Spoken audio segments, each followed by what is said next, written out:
एक छोटे से गांव में रानी नाम की एक गरीब लेकिन बेहद समझदार लड़की रहती थी। उसके माता पिता नहीं थे और वह अपनी बूढ़ी दादी के साथ रहती थी। रानी हमेशा सच्चाई और मेहनत में विश्वास करती थी। एक दिन जंगल में लकड़ियां इकट्ठा करते समय उसे एक पुराना, चमकता हुआ आईना मिला।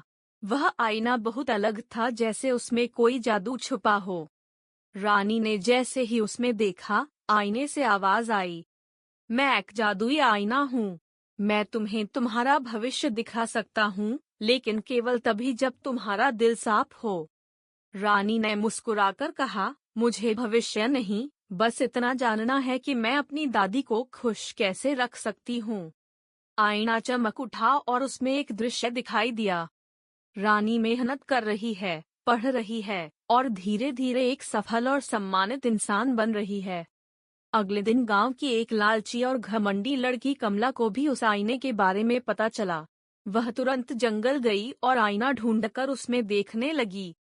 कमला ने घमंड से कहा, मुझे दिखाओ कि मैं सबसे अमीर और सुंदर कैसे बन सकती हूँ।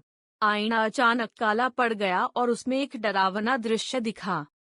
कमला अकेली और दुखी थी, क्योंकि उसका व्यवहार सबको उससे दूर कर चुका था। कमला डर गई और भाग गई। रानी ने उस आईने को अपने पास नहीं रखा। उसने उसे वापस उसी जगह रख दिया और समझ गई कि असली जादू आईने में नहीं, बल्कि इंसान के अच्छे कर्म और सच्चे दिल में होता है।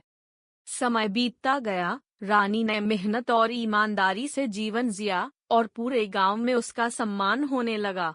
उसकी दादी भी बहुत खुश रहने लगीं। सीख, मॉरल ऑफ द स्टोरी। सच्चाई, मेहनत और अच्छा व्यवहार ही इंसान का असली जादू होता है।